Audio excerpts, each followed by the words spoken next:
March is finally here, and Texas Tech managed to get a 3 seed in the West region, a good sign for Red Raiders and a bracket that they can certainly work with. We'll take a look at the bracket preview and start getting into the matchup against Montana State in the first round on today's episode of Locked On Texas Tech.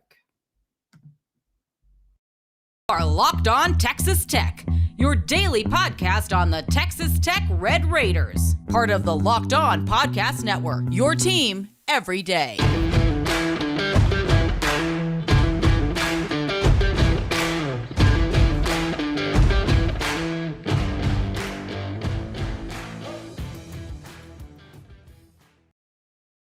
Welcome to Locked On Texas Tech, a member of the Locked On Podcast Network.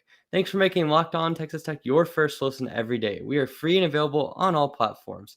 I'm Reliably, longtime Texas Tech analyst and writer. I'm going solo today once again. Don't worry, Ryan will be back in a day or so. And today we're going to be taking a look at the bracket, the West region that Texas Tech got placed into as a 3 seed. But first, man, it is really good to be in the month of March and be getting ready for the NCAA tournament. This is something that Tech fans have been looking forward to all year long. It's one of the few greatest events in sports. And for Texas Tech, this is an event that they have a good shot at doing well. And I mean, you look at this team coming in as a 3 seed, coming off of a Big 12 championship loss to Kansas on last Saturday night. This is a Tech team that, for all intents and purposes, looks like a team that could contend for the national championship. But they're going to have to go through a couple of real juggernauts in their region. And obviously, the name that comes to mind first is Gonzaga. That they are the overwhelming favorite in the region and honestly throughout the nation to win the tournament. I mean, you look at some of the odds, courtesy of our friends at BetOnline, they have minus odds to win the region, and by far they're far and away the championship favorites to win the NCAA tournament. You can check all of their odds out, but certainly, I mean, taking a look at this region, it runs through Gonzaga, but that doesn't mean that they're invincible. We saw Tech had some success in their first matchup, even if they fell short. That was without TJ Shannon or Myleik Wilson. And some of the teams in the region have beaten Gonzaga as well, namely Duke and Alabama both had regular season wins over Gonzaga and are conveniently placed in their region. So this is a region definitely Gonzaga would be expected to win, but at the same time, as well as those other teams, you also have teams like Tech and like Michigan State, teams that are going to throw real challenges into the wrench for the Bulldogs. But this is a Texas Tech podcast. We're here to talk about Texas Tech. And for Tech, until you get into the Elite Eight and potentially face off against Gonzaga, I think this is a really good draw. I mean, people brought up how Alabama is going to be a tough 6 seed. I think that provided Tech gets through the Montana State game, which we'll cover in a little bit, I think that the Alabama game is one of those games that really comes down to how they're shooting and just how they're playing offense, as they've been sputtering as of late. They've lost 3 in a row coming into this tournament. Haven't looked really great since the Baylor win in that Big 12 SEC tournament or Big 12 SEC challenge. And really, I mean, this is a team of inconsistencies. It's Nate Oates, who Mark Adams had success against in the NCAA tournament.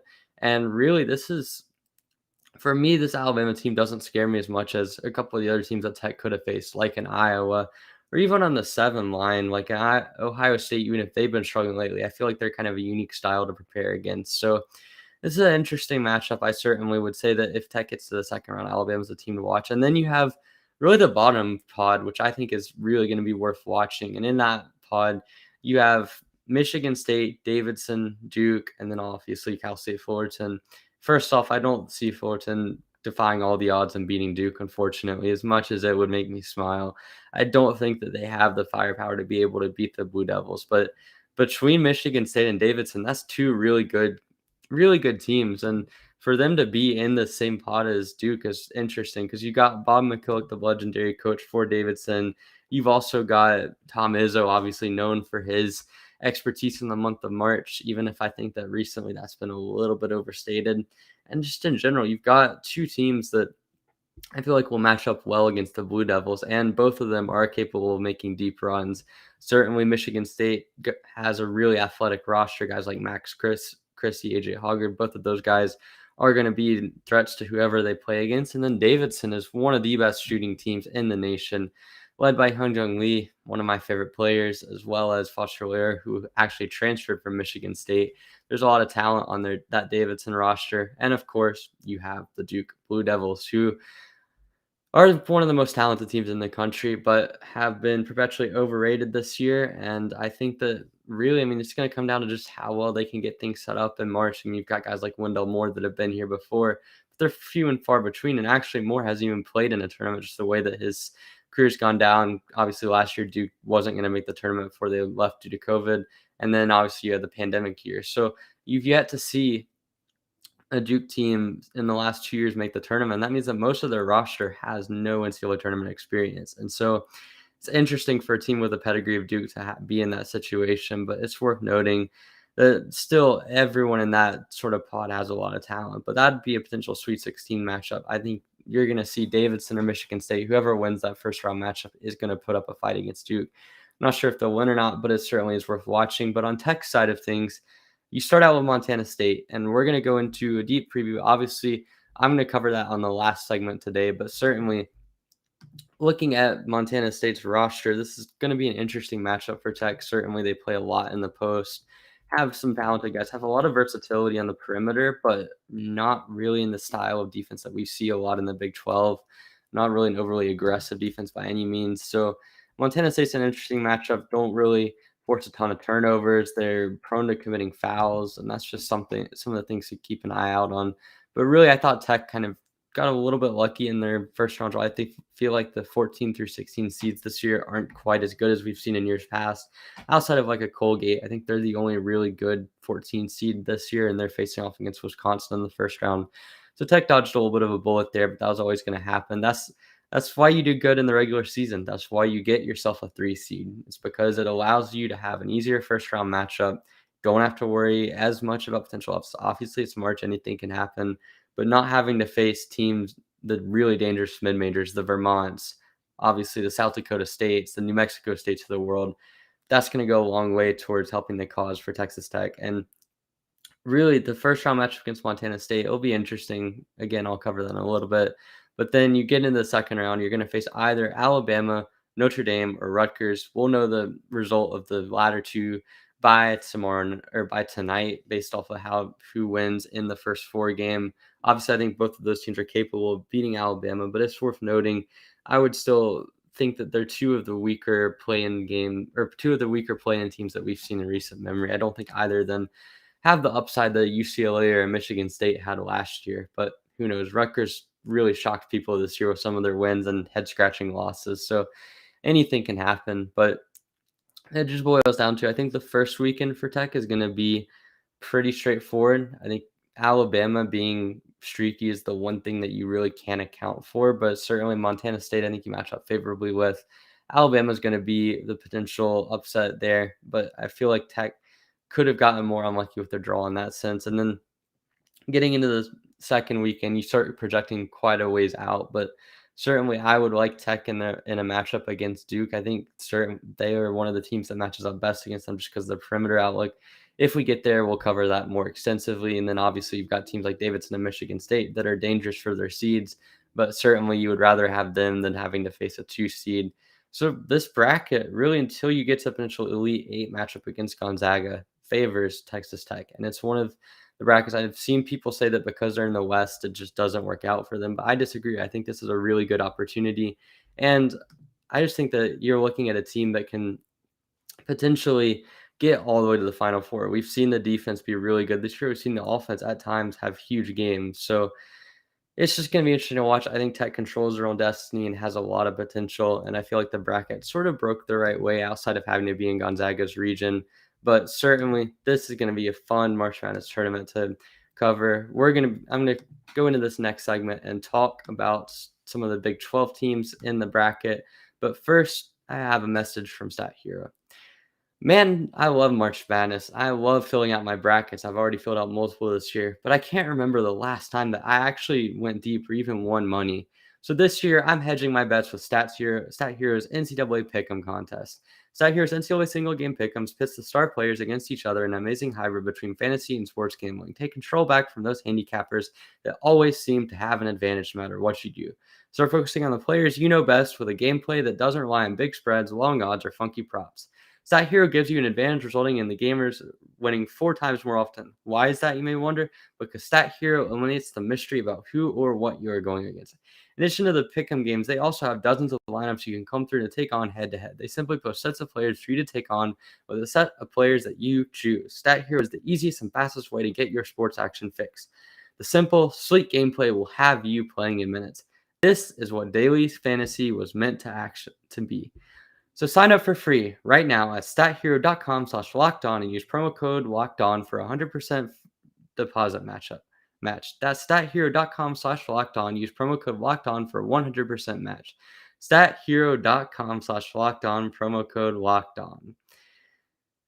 This is a time of year that I've pretty much given up on all of my New Year's resolutions, but not this year. I am sticking to my resolution to eat right, and that is thanks to Built Bar. It almost feels like it's not really a resolution because I actually enjoy eating them.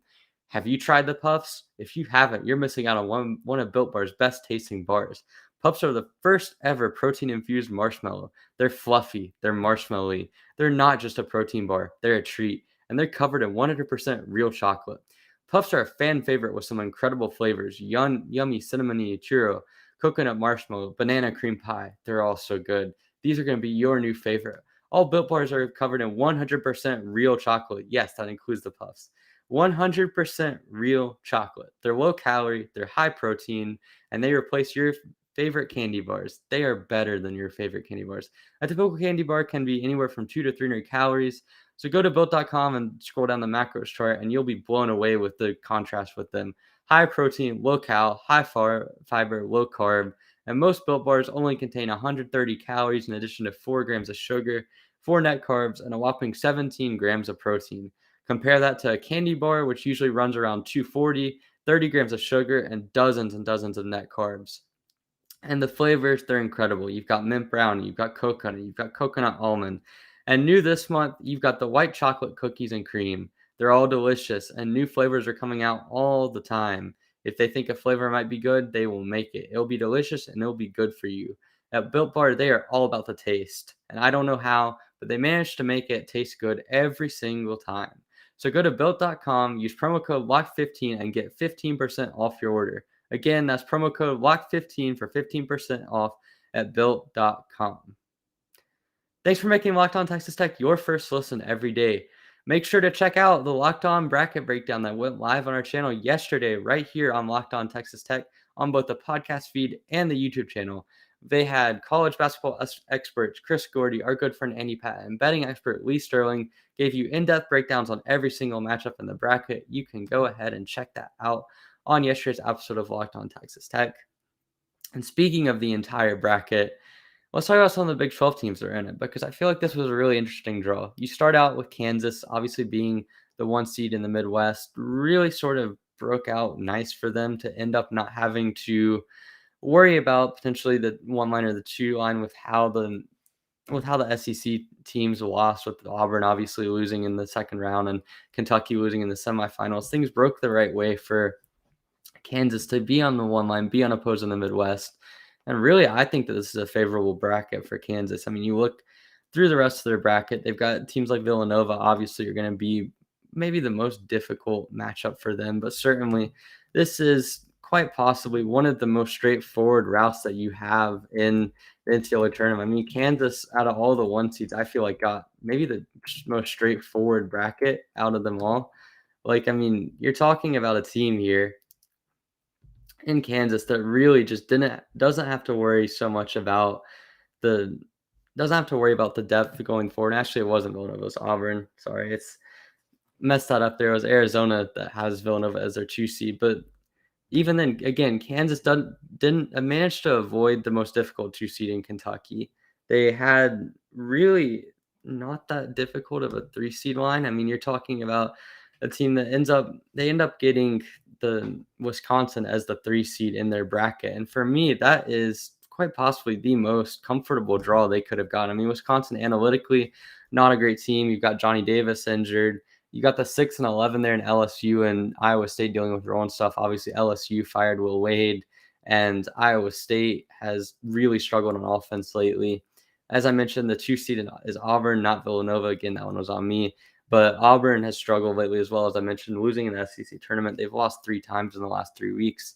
And really, I mean, this talented Auburn team, but they have some shooting issues. They've had some ball handling issues as of late, kind of just figuring out the guard issue. Walker Kessler reportedly's had some injury issues he's been dealing with. So there's a lot going on there.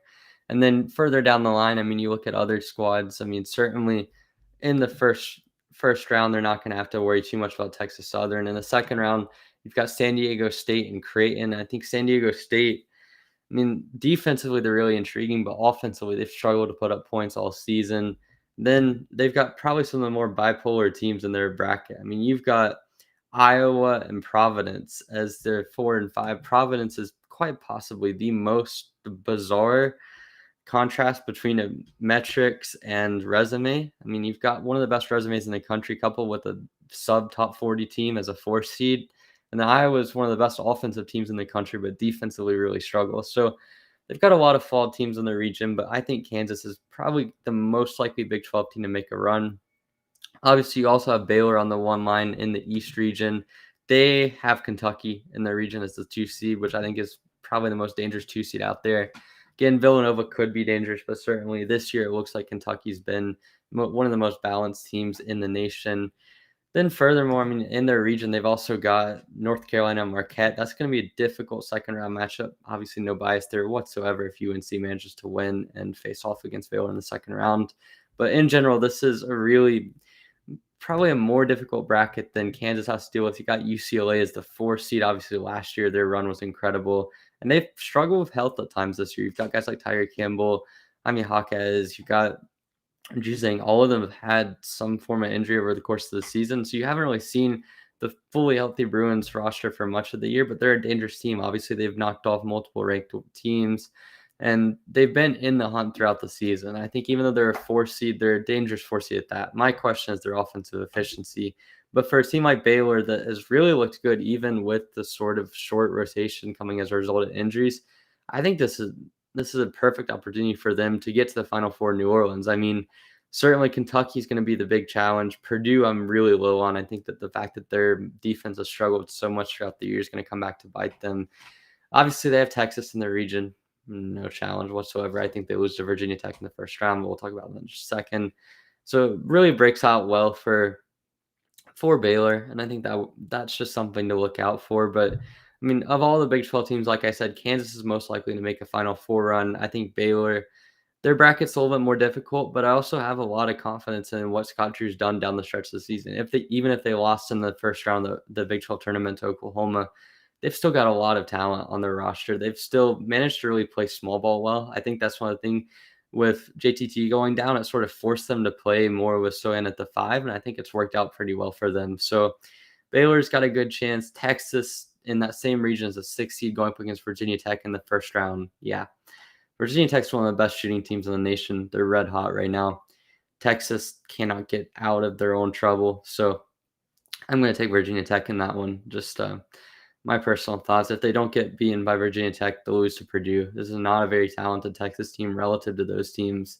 And honestly, like Chris Beard has had success in March, even before that at Little Rock. You have to give it to him. He's had good teams in March. He's never been outscored in the second half of an NCAA tournament game. Again, one of the more interesting nuggets. But how much that was due to Mark Adams? Well, I think it's a lot. And beyond that, I mean, this is the most flawed roster I feel like he's gone into a tournament with, dating all the way back to his very first team in Little Rock. So it's going to be interesting, but I don't see them going far. TCU's another team. They got really unfortunate. I think I like their first round matchup against Seton Hall. I think it's a matchup they match up favorably in, but at the same time, I just can't see them beating Arizona. Arizona is the most well-rounded team in the nation.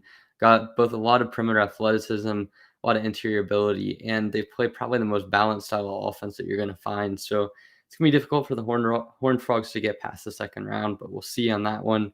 And then lastly, you've got Iowa State, and they might have a road that if it wasn't for their own issues, I'd feel a lot more confident about them being able to go far, because they've got LSU without their head coach in the first round of the tournament. That's going to be possibly the most fortunate matchup out there, although I do think LSU is probably the best 6 seed in a vacuum. Having no Will Wade could cause a distraction, could sort of impact the game prep there. So That's going to be interesting. But if they get through LSU, Wisconsin, like I mentioned, is a team that's reeling. If they get by Colgate, I think they could be on upset alert again to Iowa State or LSU. And then beyond that, I mean, it gets pretty far in the projectables, but you could be facing off against a team like Auburn.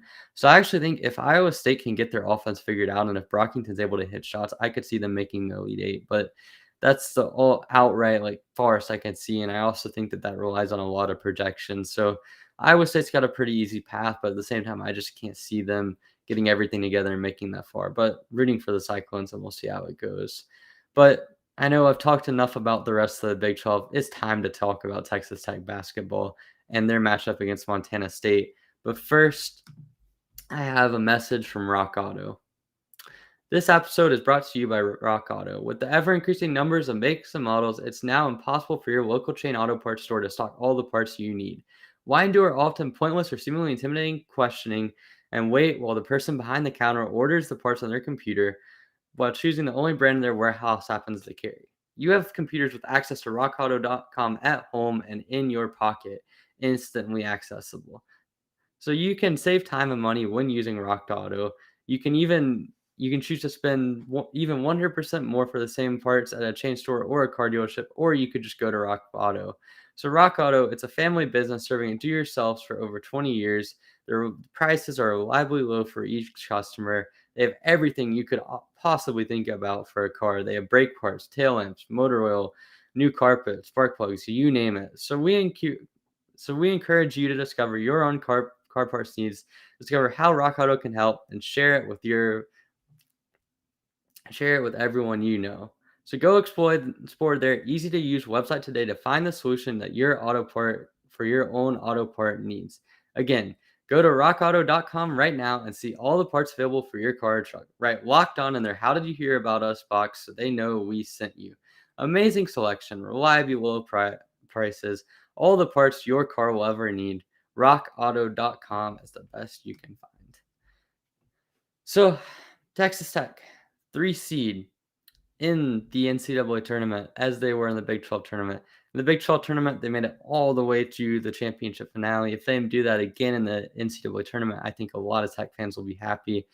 But this time, I think we want to win it all. But to do that, first, you must beat Montana State in the first round. Montana State, coming out of the Big Sky, conference that hosts Eastern Washington, a team that made a run at Kansas last year in the NCAA tournament, and a team that Tech dominated this year.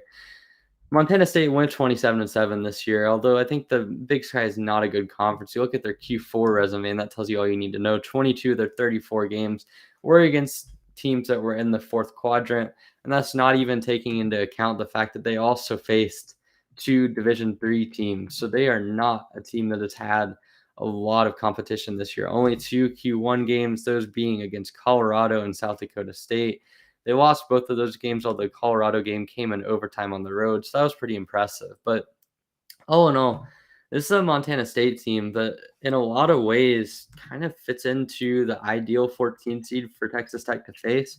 I mean, the pure numbers look a little bit daunting when you first look at them. Obviously, first off, the 27 wins, like anytime you see a mid-major with that many wins, it raises your eyebrows a little bit. But at the same time, just looking at their efficiencies, they play a lot in the post, which I think is a key to their free throw percentage, which is 4th highest in the nation. They shoot 37% from 3.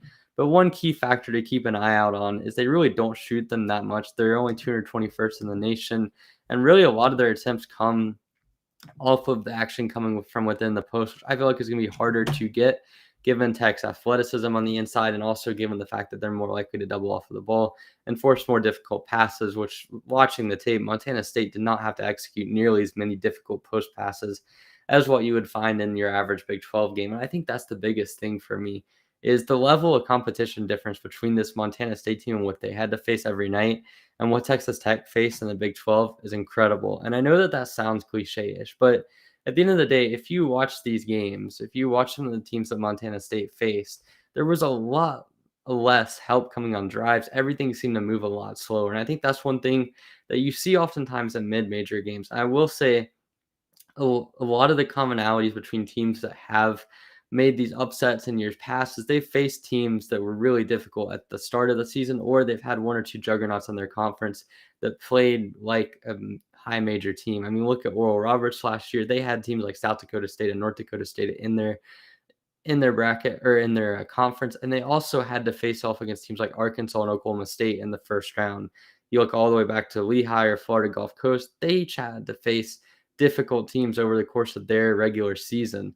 So this whole notion that like mid majors are kind of incapable of sort of scheduling hard is difficult to understand when you see these teams facing off against high major teams early in the season. And a lot of times when you're on the 15 or 16 line, one of the best ways to see if a team has that capability of pulling off these major upsets is to look at some of the teams they face. And Montana State has not faced that level of competition. I mean, even South Dakota State, team that got blown out by, as a 13 seed in this tournament. Colorado's metrics weren't even close to being a tournament team. So I'm not too concerned about the level of competition. It's going to be a major adjustment for Montana State. Obviously, they've got a fair bit of talent on their roster. They wouldn't have won the conference if they didn't have that. Led by Jabril Bello, the Big Sky Player of the Year and Defensive Player of the Year. If you haven't checked out my Twitter thread, which took a look at some of the tape from games against Eastern Washington, Northern Colorado, this is my self-plug to go check that out because I have some interesting plays from Bello. I am not all that high on him as a player. I think certainly there is a reason he was a Conference Player of the Year. His ability to post up and finish from the post is really impressive. As well as that, he's also just a generally good interior player, and defensively, he's got good shot blocking instincts, but he can really struggle on the perimeter. He's had knee injuries he's fought throughout his career, and his mobility is lacking. I think that's something Tech can take advantage of, especially when they have guys like Bryson Williams out there who's shown a capability of straight line driving and taking other bigs off the dribble, which is very valuable asset to have. So this is a matchup that if you're looking at their best player, I think it's Bill. I think Xavier Bishop, who's their point guard, is probably their second best. And he's a guy that is very good at distributing. I will give him that. I feel like he's someone that's patient with the ball, can make some high-level passes, but he also likes to go right. His jump shot's a little bit unorthodox and it's kind of slow. And obviously being 5'8" is something that doesn't really play into his hand. And the other thing is he's not really a pesky on-ball defender like a lot of the guys that are undersized that you'll see that have that stature. So that's something to monitor. And then beyond that, they've got a nice complement of sort of 6'5", 6'4", anywhere from that to 6'8" role players, and all of them can shoot the ball reasonably well. But the problem is none of them are particularly great at it. And that's something that, like, outside of Tyler Patterson, the freshman shooting 37% from three, they've got a lot of sort of gadgety players, if that makes sense. Rayquan Battle, the Washington transfer, is one of them. He's shooting almost 39% from three this year, but he also takes more twos. And over the course of his career, he's really not all that good as an off-ball shooter. His main ability comes from being able to shoot on-ball threes, and that's sort of what makes him special. I think that's going to be very difficult to sort of regulate as a Texas Tech defense. And as a catch-and-shoot guy, he's decent, but he's not really spectacular. Amin Adamu is another intriguing piece. He's someone that I broke down in that film club. I think he's one of the more strange players Tech has faced. He's really good in the post as a 6'5" guard, which is interesting. It's something we've seen at times Tech trying to post up their guards, but Adamu is one of the guys that you're going to see a lot of post-up action for. I don't know how it's going to work. He's not the greatest facilitator, but he's got good touch on the inside. Really tough player, high IQ, high feel for the game, even if he's not a great passer. That's something that's worth watching. And then in general, this team loves to play out of the post. They have the 8th highest post-up frequency per shot quality, and thankfully Tech is the best team in the nation at defending against that. So we'll talk a little bit more about the schematic stuff going forward in tomorrow's episode. But for now, the main gist of it is Montana State is a team that won the Big Sky. They were able to kind of go through their conference tournament outside of a game against Weir State, which they almost lost. It was a pretty comfortable run for them, and they have 27 wins on the season, but 20 of those came against Q4 opponents. So not the greatest level of competition, but certainly nothing to scoff at either. And I would say that Tech matches up favorably, but you kind of expect that for a 14 seed. So it's all to play for. We'll get more into the Montana State game coming up tomorrow, and we'll also we'll get one more look at the tournament as a whole. But for now, thank you for making Locked On Texas Tech your first listen every day. We're free and available on all platforms. You can follow me on Twitter at Eraser41. You can follow Ryan at RMainvilleLBK, and he will be back soon, and you can see all of his takes. In the meantime, you can follow the Locked On Texas Tech official podcast account at Locked On TTU, where we post all our episodes. You can find us wherever you get your podcasts, and you can subscribe to us on YouTube, where you can see my new background for this podcast. And in the meantime, just continue to support us. We really appreciate all the support we've gotten. We're going to continue to have good content coming out the rest of this March, however long Tech's run goes, and we're looking forward to it. But we really appreciate it all, and I will be back tomorrow. So thanks for making Locked On Texas Tech your first listen every day. Now make your second listen Locked On NFL Draft. Ryan Tracy and former NFL cornerback Eric Crocker bring the NFL Draft to life every day with insight and analysis on college football prospects and NFL front offices. Just like Locked On Texas Tech, it is free and available wherever you get podcasts, and I will see you tomorrow.